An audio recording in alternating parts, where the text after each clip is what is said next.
ప్రాణాంతకమైన cancer వ్యాధికి చికిత్సగా ఎంటరోమిక్స్ పేరుతో అత్యాధునిక వ్యాక్సిన్ అభివృద్ధి చేసింది రష్యా. ఇది 100% ప్రభావితంగా పనిచేస్తున్నట్లు వెల్లడయ్యింది.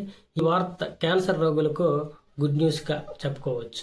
గతంలో స్పుత్నిక్ వి కోవిడ్ వ్యాక్సిన్ రూపొందించిన ప్రపంచ దృష్టిని ఆకర్షించిన మాస్కోలో ప్రముఖ గమాలియో సెంటర్ ఏదైతే ఉందో ఎంటరోమిక్స్ వ్యాక్సిన్ కూడా అభివృద్ధి చేసింది. వ్యాక్సిన్ అనేవి ఏవైనా వ్యాధికారకమైన వైరస్ అవ్వచ్చు, బ్యాక్టీరియా అవ్వచ్చు. ఆ కణం యొక్క కణ త్వచం నుంచైనా, అలాగే డిఎన్ఏ నుంచైనా, ఆర్ఎన్ఏ నుంచైనా కొన్ని భాగాలను తీసుకొని డీయాక్టివేషన్ చేసి వాటి ద్వారా వ్యాక్సిన్లు తయారు చేస్తారు. ఇక్కడ ఎంఆర్ఎన్ఏ ఆధారితంగా వ్యాక్సిన్ తయారు చేశారు.